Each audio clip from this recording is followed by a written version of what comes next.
할렐루야. 우리 한번 인사하실까요? 만나서 반갑습니다. 좋으니라 합니다. 좋은 일이 일어날 것을 믿으시면 아멘. 자, 은혜 받으실 말씀은 사도행전 7장 46절에서 53절 말씀까지 되겠습니다. 신약성경 사도행전 7장 46절에서 53절 말씀 되겠습니다. 자, 우리 함께 합독하시겠습니다. 다윗이 하나님 앞에서 은혜를 받아 야곱의 집을 위하여 하나님의 처소를 준비하게 하여 달라고 하더니 솔로몬이 그를 위하여 집을 지었느니라. 그러나 지극히 높으신 이는 손으로 지은 곳에 계시지 아니하시나니 선지자가 말한 바 주께서 이르시되 하늘은 나의 보좌요 땅은 나의 발등상이니 너희가 나를 위하여 무슨 집을 짓겠으며 나의 안식할 처소가 어디냐. 이 모든 것이 다 내 손으로 지은 것이 아니냐 함과 같으니라. 목이 곱고 마음과 귀에 할례를 받지 못한 사람들아, 너희도 너희의 조상과 같이 항상 성령을 거스는도다. 너희의 조상들이 선자들 중에 누구를 박해하지 아니하였느냐. 의인이 오시리라 예고한 자들을 그들이 죽였고 이제 너희는 그 의인을 잡아준 자요 살해난 자가 되나니 너희는 천사가 전한 율법을 받고도 지키지 아니하였도다 하니라. 아멘. 무더운 날씨에 이렇게 또 나오셔서 예배 드리는 여러분의 삶에 하나님의 축복이 임하시기를 간절히 축원드리고요, 영상과 유튜브로 말씀 듣는 여러분의 삶에도 하나님의 축복이 임하시기를 간절히 축복합니다. 오늘 저는 본문의 말씀을 가지고 완고하고 고집이 센 사람들, 따라서 하실까요? 완고하고 고집이 센 사람들, 이런 주제로 하나의 말씀을 전하고자 합니다. 사도행전 7장 51절 보면 이렇게 말씀하고 있어요. 함께 읽어보겠습니다. 목이 곱고 마음과 귀에 할례를 받지 못한 사람들아, 너희도 너희의 조상같이 항상 성령을 거스는도다. 여기 목이 곧다는 것은 우리말에서는 주로 여기 교만한 사람을 이야기할 때 여기 사용되는 표현입니다. 남에게 고개 숙이지 않고 그리고 교만하게 행하는 사람을 목이 곧은 사람이라고 이렇게 말합니다. 그러나 헬라어에서 보면 여기서 강조하는 것은 뭐냐? 여기 완고하고 고집이 센 사람이라고 이렇게 말하고 있습니다. 완고하고 고집이 센 사람들이 있지요. 있어요, 없어요? 있습니다. 자기 욕심으로 가득 차서 하나님의 말씀을 들으려고 하지도 않고 순종하려고 하지도 않는 사람들을 말해주는 거예요. 그냥 됐고 자기만 다 편하면 되니까. 하나님의 말씀보다도 하나님의 높으신 뜻보다도 자기들의 생각을 앞세우고요, 자기 고집대로 행하는 것을 말합니다. 여러분, 그런 사람을 향하여 하나님께서 뭐라고 말하느냐? 내가 이 백성을 보니 목이 뻣뻣한 백성이로다 라고 하신단 말입니다. 자, 그렇다면요, 우리가 세 가지 말씀을 통하여 한번 우리가 은혜를 나누고자 합니다. 첫 번째는요, 솔로몬이 지은 성전에서 우리가 아셔야 돼요. 사도행전 7장 46절에서 46절 말씀 다시 한번 읽어볼까요? 광야에서 우리 조상들에게 증거의 장막이 있었으니 이것은 모세에게 말씀하신 이가 명하사 그가 본 그 양식대로 만들게 하신 것이라. 우리 조상들이 그것을 받아 하나님이 그들 앞에서 쫓아내신 이방인의 땅을 점령할 때에 여호수아와 함께 가지고 들어가서 다윗 때까지 이르느니라. 다윗이 하나님 앞에서 은혜를 받아 야곱의 집을 위하여 하나님의 처소를 준비하게 하여 달라고 하더니, 이렇게 말합니다. 여기 유대인들은요, 중요하게 여기는 것이 있어요. 자, 성전의 시작이 어디서부터 왔는지를 여기 지금 말씀하고 있는 거예요. 성전. 우리가 성전은 뭐예요? 예배당이죠. 자, 그 성전의 시작이 광야에서 하나님께서 주신 증거의 장막에서 시작되었다 얘기입니다. 자, 사람들은 눈에 안 보이는 것은 믿지 못하고 눈에 보이는 것만 잠깐 믿으려고 해요. 그러니까 잠깐만 사람들에게 예수님을 소개해드리면 어떻게 되죠? 내 눈에 보이게 해달라 그래요. 손에 잡히게 해달라 그래요. 귀에 들리게 해달라고 얘기해요. 그래서 하나님도 자꾸 눈에 보이는 형상으로 만들려고 한 것입니다. 왜? 자꾸만 멋있게, 아름답게, 요즘에 교회들이 크게 멋있게, 아름답게 자꾸만 보여주기 위해서 짓잖아요. 그래서 여기 보면 지난 시간에 보신 대로 이스라엘 백성들이 하나님을 눈에 보이는 신으로 만들기 위해서 귀고리, 그다음에 팔찌, 그죠? 반지 다 뽑아서 다 빼서 어떻게 돼요? 그것을 거두어서 금송아지를 만들고 그것을 신이라고 섬기고 기뻐하였다고 제가 말씀드렸어요. 그게 신이래요. 그런 사람들의 마음을 아시고 하나님의 임재를 사람들의 눈에 보이게 해 주시기 위해서 만들어 하신 것이 뭐냐? 바로 성경에 읽은 말씀, 바로 이 장막이라는 것입니다. 그런데요, 하나님께서 장막에 계신다고 하면 아마 사람들은 또 장막을 섬기려고 합니다. 그러니까 참 예배당을 섬기려고 할 거예요. 그러니까 우리가 말할 때 우리가 잘해야 될 게 뭐예요? 당신 어디 가요? 그러면 뭐라 그래요? 교회 가요 그러잖아요. 예배당에 가요 그러잖아요. 근데 예배당 간다는 소리 안 해. 다 교회 간다래. 다 거기서 하나님 계신 줄 알아요. 장막에 계시는 하나님이 아니라 장막이 또 하나의 우상이 되어서 장막에다 여기 보십시오 대고 절을 한다는 거예요. 자꾸만 예배당이 커지면 아주 거룩하고 웅장하고 거기 하나님 다 계신 걸로 알고 있단 말입니다. 그래서 처음부터 장막을 화려하게 만드시지는 않았다는 겁니다. 물론 장막 안에 있는 도구들이 보면은 금으로 은으로 다 귀한 재료를 써서 만들게 하였지만 웅장하게 또 화려하게 여기에 만들지는 않으셨다는 겁니다. 그 안에 우리 인간들에게 아주 중요한 약속들이 여기 생각나야 하는 물건들이 있어요. 뭘까요? 복개라는 걸 만들어요. 거기 안에 뭐죠? 쌍난지팡이. 또 뭐가 있어요?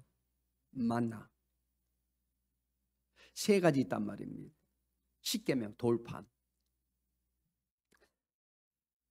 언약궤라고 하는 것인데 그 안에 하나님과 우리 사이에 있지 말고 기억해야 할 아주 중요한 기념비적인 물건들을 세 가지를 놓아두십니다. 그런 중요한 언약이 있는 장막이기 때문에 오늘 본문의 스데반은 증거의 장막이라고 부르고 있는 거예요. 항상 하나님은 우리에게 지금은 성경 말씀이죠. 여기 언약의 말씀이 적혀 있어요. 이 장막을 대할 때 장막에서 하나님 만날 때 우리가 기억할 일이 있다는 겁니다. 성경을 우리가 바로 알아셔야 돼요. 옛날에는 그 장막에서 뭐예요? 하나님 주신 말씀을 기억하라는 거죠. 그래서 하나님의 솔로몬을 통해서 성전을 짓게 하신 겁니다. 솔로몬 왕이 지은 성전은요 약 18만 명, 18만 명. 놀라지도 않으신데 18만 명의 사람이 7년 동안 지은 너무나 웅장한 건물이었습니다. 18만 명. 어마어마한 사람들이 모여서 7년 동안을 멋있게 졌단 말입니다. 그래서 사람들은 이 정도 건물이라면 하나님이 계시기에 적합하다고 생각했을 것입니다. 지금도 많은 교회들, 큰 교회들이 있잖아요. 수정교회도 있고 우리 주변에도 큰 교회들이 있고 그죠? 웅장한 교회들이 많이 있습니다. 그런데 문제가 무엇인지를 아셔야 합니다. 하나님은 성전에만 계시다는 생각으로 굳어져 버렸다는 사실이에요. 그리고 하나님의 성전 안에 계시지만 성전 밖에서는 여기 하나님 계시지 않는다고 생각하고 행동을 하였다는 거예요. 그러니까 예배당에 가서는 뭐예요? 그것을 거룩하게 예배 드리고 그리고 거기서 하나님을 늘 앙망하면서 봉사도 하고 헌신도 해요. 이것은 오늘날에도 마찬가지입니다. 어떤 사람들은 하나님은 교회 예배당에만 계신다고 믿고 있습니다. 그래서 하나님이 계신 예배당은 하나님의 사시는 거룩한 장소라고 말합니다. 거기서는 죄를 지면 안 된다고 얘기해요. 그러나 예배를 마치고 이제 세상으로 나오면 그죠? 가정으로 돌아오든지 사회로 나가면 어떻게 돼요? 또 죄를 짓고 삽니다. 보십시오. 그러나 교회 예배당 밖은요 하나님이 계시지 않는 것처럼 생각하고 행동하는 경향이 있다는 거예요. 이 말이 맞아요 안 맞아요? 맞아요 안 맞아요? 하나님은 교회 예배당 안에서 사신 분이신가요? 아닙니다. 하나님은 모든 곳에서 계신 분이에요. 가정에서도 계시고 사업장에도 계시고 여러분 화장실에 계시고 여기 예배당에도 계시고 내 마음에도 계시고, 하나님은 무소부재하신 분이십니다. 성전을 지은 이 솔로몬은요, 여기 이것을 인식하였습니다. 그래서 그가 웅장화려한 성전을 다 지은 다음에 하나님께 이렇게 기도한 거예요. 자, 성경 말씀 볼까요? 열왕기상 8장 27절에서 28절 말씀 읽겠습니다. 하나님이 참으로 땅에 거하시리까 하늘과 하늘이라도 주를 용납하지 못하겠거든 하물며 내가 건축한 이 성전이 어릴까. 그러나 내 하나님 야훼여 주의 종의 기도와 간구를 돌아보시며 이 종이 오늘 주 앞에서 부르짖음과 비는 기도를 들으시옵소서. 여기 솔로몬은요, 하나님이 사람이 지은 성전 안에만 계시지 않는다는 사실을 솔로몬은 지금 인식하고 있는 거예요. 그래서 솔로몬이 성전 건물을 기도와 예배를 위한 특별 장소로 사용되게 해달라는 요청을 하나님께 지금 한 것입니다. 여러분, 우리가 생명교회에서 이렇게 예배당에 와서 드리는 것은 우리가 와서 말씀을 통하여 위로받고 힘을 얻고 그 다음에 기도를 통하여 우리가 해결받기 위해서 이렇게 모이는 거예요. 이걸 모르니까 자꾸 요즘에 하나님 믿다가 안 믿는 사람들 보면 교회 예배당에 오지도 않아요. 예배도 안 드려. 그냥 유튜브로 영상으로 다 말씀 듣는다고 얘기해요. 여러분, 그것은 잘못된 것입니다. 잘 우리가 그거를 얘기해 줘야 돼요. 그래서 솔로몬이 성전 건물을 여기 기도와 예배를 위한 장소로, 내가 응답받는 장소로 해달라고 하나님께 요청했다는 얘기예요. 이 부분을 스데반이 후반 부분에 가면서 대사장에게 지금 상기시키는 겁니다. 다시 기억하라는 거예요. 자, 두 번째는요, 하나님은 건물에만 매이지 않는다는 사실 아셔야 돼. 아멘. 사도행전 7장 48절에서 50절 말씀 읽어볼까요?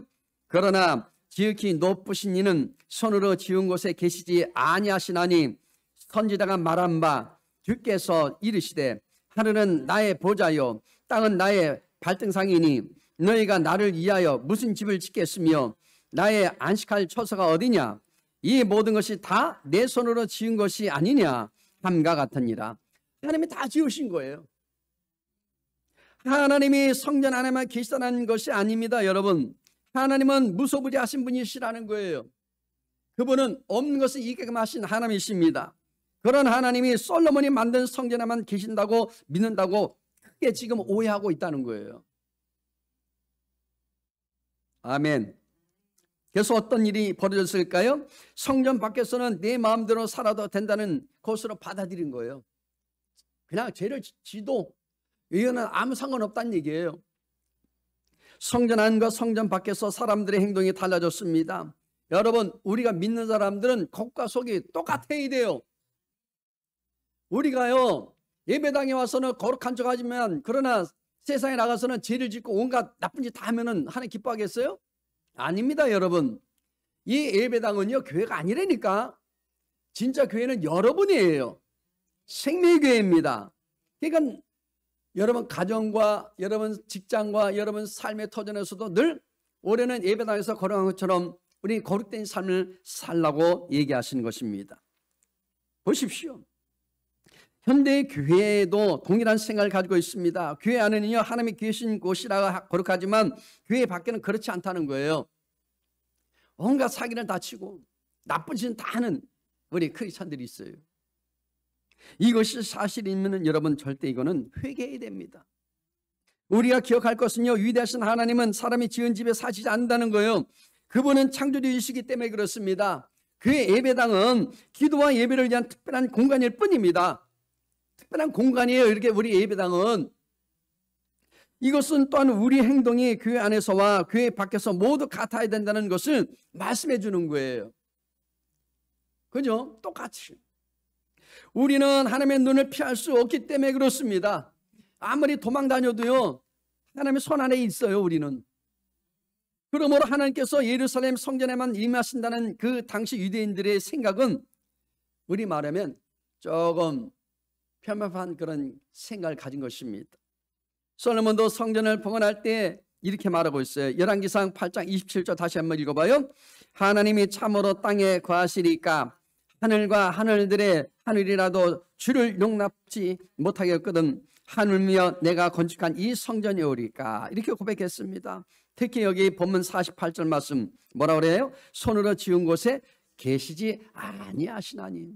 이렇게 여기 사람들이 지은 이 손에 지은 것 여기 계시지 않는다는 거예요. 온전히 그분은 언제나 우리가 가는 곳마다 함께 해주시고 이렇게 우리가 모인 곳을 함께 해주시고 항상 여기 혼자 계신 분이 아니라는 얘기예요. 여기 손으로 지은 곳이란 본래 사람이 만든 것, 우상을 가리킬 때 사용하는 말입니다. 그런데 하나님은 인간의 손으로 지은 성전에만 계신 분이 아님을 강조한 표현입니다. 우리가 표현을 할 때 교회 가요 이런 표현보다는 우리가 예배당에 가서 예배 드립니다 이렇게 하는 거 맞아요. 예배 보러 가면 절대 안 돼요. 예배 드리러 가야지. 하나님께 예배를 드리는 거예요.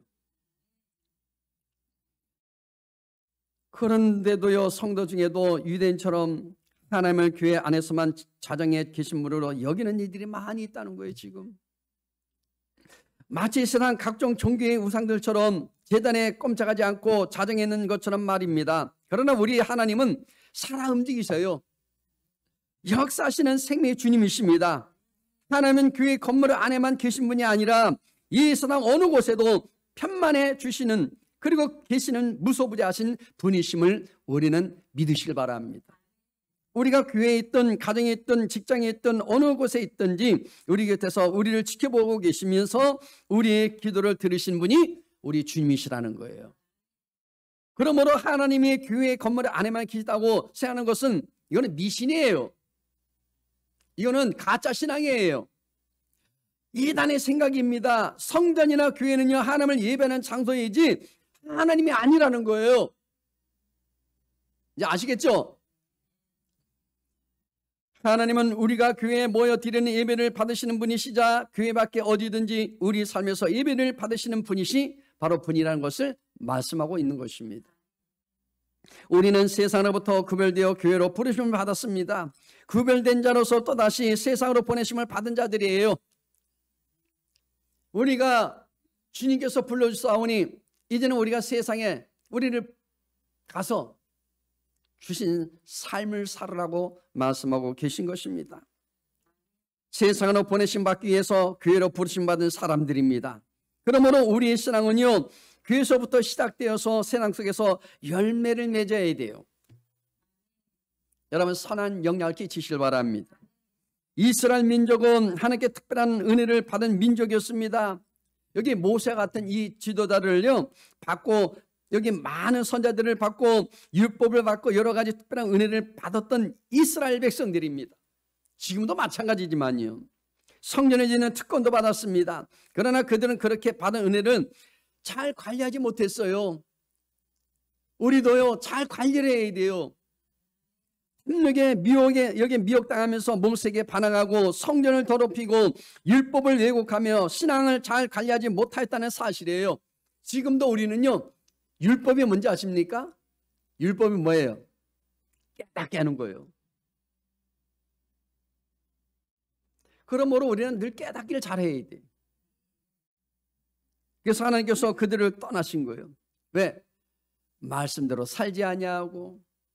그러니까 지금 우리나라에 이렇게 지금 고통이 있는 거예요. 믿는 자들이 먼저 하나님 앞에 회개해야 돼요. 주의 종들도요 가슴을 찢는 회개 기도를 해야 돼요. 우리가 무릎 꿇어 다시 한번 기도해야 됩니다. 여러분 우리도 마음의 중심이 탐욕에 빠지게 되면 하나님께서 우리에게 떠나갔습니다. 탐욕을 버려야 돼요. 그렇게 되면요 아무리 아름답고 웅장한 예배를 드리는 교회라도요 하나님 그곳에 임재하지 않습니다. 왜 이렇게 큰 교회들이 요즘에 여러분 임재가 더딥니까? 왜 이렇게 자리가 많이 빕니까? 여러분 우리에게 문제 있다는 얘기예요. 그러므로 스데반의 설교를 교훈 삼아서 하나님의 성전된 우리 자신과 교회를 하나님의 말씀대로 세워가는 저와 여러분들이 되시기를 간절히 축복합니다. 마지막 세 번째는요 예수님을 거부하고 십자가에 못 박은 자들에 대해서 우리가 살펴봐야 합니다. 자, 목이 곱고 마음과 귀에 할례를 받지 못한 사람의 특징은 뭐냐?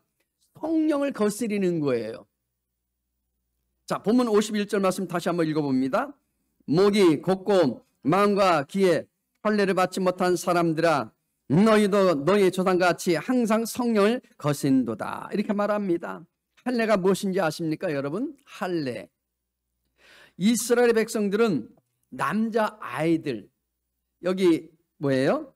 낳게 되면 어떻게 됩니까? 성기 부분을 부싯돌로 잘라버립니다. 지금도 그거를 용어로는 포경수술이라고 하잖아요. 그러니까 육체의 가죽을 잘라버리는 것입니다. 이 의식은 아버지와 아들과의 관계, 또 하나님과 우리의 관계를 의미해 주는 거예요. 아주 그걸 전통적으로 유대인들은 아주 귀하게 또 섬기며 그들은 행하는 예식인 것입니다. 이 성기 일부분을 자름으로 이 세상에 있는 어느 민족과는 달리 이것을 자른 민족만이 하나님의 백성이라고 하는 아주 표시를 하고 있다는 거예요. 그런데 많은 사람들이 오해하였습니다. 이 살의 일부분을 자르면 당연하게 하나님의 백성이 된다고 그렇게 생각들을 한 것입니다. 그것이 아닙니다, 여러분. 할례 본래 의미는 하나님의 백성이 되었다라고 하는 것에 대한 표시로 할례를 받았던 것입니다. 아멘. 그런데 이스라엘 백성들은요, 오해를 한 거예요. 할례만 받으면 여기 내가 어떻게 살든지 관계없이 나는 선택받은 하나님의 백성이라고 그들은 착각하며 그들은 살아갑니다. 그러니까 할례를 받은 하나님의 백성이 지켜야 될 이 규례와 율법과 정성을 다해 하나님을 섬기는 그 마음의 할례를 받지 않았다는 거예요. 겉으로 드러나는 육체의 여기 물리적인 할례가 다라고 생각했다는 사실이에요. 그래서 하나님도요, 여기 진노하신 거예요. 하나님이 많은 율법 학자들의 잘못된 가르침에 대해 선자들이 이렇게 지금 비난한 겁니다. 그러니까 앞서가는 사람들은 잘 가르쳐줘야 돼요. 신명기 10장 16절에서 모세는 이렇게 이야기합니다. 같이 읽어볼까요? 그러므로 너희는 마음의 할례를 행하고 다시는 목을 곧게 하지 말라. 여기 마음의 할례를 받아야 한다는 것입니다. 육체의 할례보다 더 중요한 것이 있어요. 뭐라고요? 마음의 할례. 그리고 예레미야 4장 14절에서 또 이렇게 이야기합니다. 같이 읽어봐요. 너희는 스스로 할례를 행하여 너희의 마음 가죽을 베고 나 야훼께 속하라. 여기 마음의 가죽을 베라는 겁니다. 육체의 가죽을 여기 베지 말라는 거예요. 예레미야는 여기 이제 귀의 할례도 이야기하고 있거든요. 예레미야 6장 14절 여기 10절에서 이렇게 이야기합니다. 같이 읽어봐요. 그 귀가 할례를 받지 못하였으므로 듣지 못한도다. 이거 처음 들어보신 분들 있을 거예요. 할례라는 얘기는 들어봤어도 귀의 할례, 그죠? 마음의 할례 이런 못 들어봤잖아요. 귀가 할례를 받지 못하니까 여기 하나님의 말씀을 못 듣는다는 이야기입니다. 항상 우리는 이렇게 기도하셔야 돼. 하나님, 내 영안의 눈이 뜨게 해주시고 영적 귀가 열리게 해주시고 마음의 문이 열려지게 해주옵소서. 듣는 말씀마다 다 우리 심령의 양약이 되게 해주옵소서. 아멘. 본문 53절 말씀 다시 한번 읽어봅니다. 너희는 천사가 전한 율법을 받고도 지키지 아니하였도다 하니라. 이스라엘 백성들은 모세가 하나님의 율법을 가지고 내려왔을 때 천사와 여기 천사가 그와 함께 하였더라. 그러니까 뭐예요? 천사는 모세일 수도 있고 아니면 하나님일 수도 있습니다. 그런데 일반적으로 천사가 전해주는 말은 하나님이 우리에게 전해주는 말씀이라는 거예요. 그런데 성경을 거스르는 사람은 하나님이 하시는 말씀의 귀를 기울이지 않아요. 귀를 닫고 있어요. 하나님이 주신 율법을 무시하고 자기의 법대로 살아가는 사람들이 아주 완고하고 고집이 센 사람들이에요. 하나님이여 제일 싫어하는 사람은 교만한 사람인데요. 이 교만한 사람의 아주 특이한 전형적인 삶은 말씀을 무시한다는 거예요. 자기 방식대로 살아갑니다. 자기가 인생의 기준이에요. 자기가 주인이에요. 자기가 하나님이에요. 자기가 판단의 기준이 되어 가고 있습니다. 자기가 사회에 배운 것, 자기가 학교에서 배운 것, 자기가 인생에서 배운 모든 것들이 하나님의 말씀보다도 우선한다는 사실이에요. 경험, 지식, 모든 것들. 성경 읽지 않고 신앙생활을 합니다. 말씀을 제대로 알지도 못하면서 아는 것처럼 얘기하는 사람들. 바로 교만한 마음입니다. 성령을 거스르는 죄입니다. 예수님께서는요, 성령이 너희들에게 임하게 되면 그랬어요. 자, 그 성령이 너희들에게 죄가 무엇이고 의가 무엇이고 구원이 무엇이며 하나님의 말씀을 못 듣는다는 이야기입니다. 이런 얘기를 못 듣는다는 얘기예요. 무엇인가를 깨닫게 해준다는 거, 이게 지금 말씀하고 있는 거예요. 성령이 임하시면. 그래서 우리는 성령님을 날마다 인정하고 환영하고 모셔드리셔야 돼요. 다시 말해서 성령이 가르쳐 주시는 하나님의 말씀이 아니면 우리는 이 세상에서 올바른 가르침을 얻을 수 없다는 겁니다. 아무리 여러분 하나님 모르는 사람들이 100도하고 200도 한 사람 많이 있거든요. 근데 못 알아들어요. 이해를 할 수 없다는 겁니다. 읽어봐도 이거는 도무지 이게 무슨 얘기인지 알아들을 수 없다라는 얘기예요. 그렇습니다, 여러분. 하나님의 말씀, 성령의 말씀을 거스르는 자, 무시하는 자, 하나님이 그런 사람을 내치신다는 거예요. 자, 본문 57절 말씀 읽어볼까요?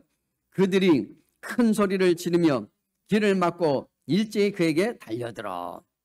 여러분, 길을 막았다는 것은 무엇을 얘기해요?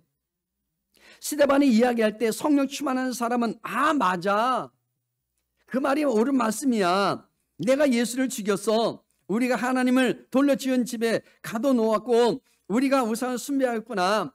정말 내가 잘못하고 있구나라는 것을 우리는 깨닫게 된다는 얘기입니다. 정말 여러분, 성령 충만한 사람은 하나님의 말씀을 들을 때마다 귀를 열고 아멘, 아멘으로 받아들입니다. 아멘. 그 말씀이 옳은 말씀이야. 진짜 진리의 말씀이야. 아멘 하는데 좀 고든 사람들은요, 귀를 막고 저건 내 말이 아니야. 저건 이 집사님 얘기야. 전 내 말이 아니야. 저 못된 인간 저 박 집사 얘기야. 여러분, 귀를 여셔야 됩니다. 그래서 예수님도 말씀하십니다. 귀 있는 자는 들을지어다. 유대 사람들은요, 스데반의 설교를 듣고 일부러 귀를 막았습니다. 귀를 막으니까 들리는 말은 뭔가요? 사탄 막 귀신의 음성만 들리는 거예요. 안 된다, 할 수 없다, 못 한다, 너는 절대 성공 못해. 귀를 막다는 말은 뭐예요? 하나님의 말씀 무시하는 겁니다. 하나님의 말씀 무시하지 않기를 바랍니다. 의도적으로 성령의 말씀을 거절하는 것을 의미합니다. 하나님께서 오늘날 이 시간에 설교를 통해서 여러분에게 말씀하십니다. 여러분이 기도할 때도 말씀하시고요, 여러분이 찬송할 때도 말씀하십니다. 여러분이 성경 말씀 공부할 때도 말씀하고 계신 거예요. 우리가 이렇게 예배 드리기 전에 우리 찬양하잖아요. 그것도 여러분, 찬양도 곡조 있는 찬양이에요. 여러분, 저와 여러분들이 은혜 받고 있다는 얘기는 뭐예요? 그것이 내 마음으로 울려지는 거예요. 이 시간에 주님께서 말씀하십니다. 너는 성령을 거스르는 사람이냐, 아니면 성령을 기쁘게 하는 사람이냐? 여러분, 성령을 기쁘게 하시는 분입니까? 거스르게 하는 분입니까? 기쁘게 하시길 바랍니다. 여러분, 그러므로 여러분, 새로운 한 주간도 복음을 전하며 하나님을 기쁘시게 하는 삶을 살아갈 수 있기를 간절히 축복합니다. 기도하겠습니다. 하나님, 감사합니다. 이처럼 저를 사랑하시고 불러주신 주님을 찬양합니다. 우리는 늘 겸손하고 늘 온유한 자의 삶을 살아가기를 원합니다. 하나님을 더욱더 하나님 거룩하게 여기며 예배하며 늘 감사하며 우리가 살아갈 수 있도록 인도하여 주옵소서. 예수 이름으로 기도드리옵나이다. 아멘.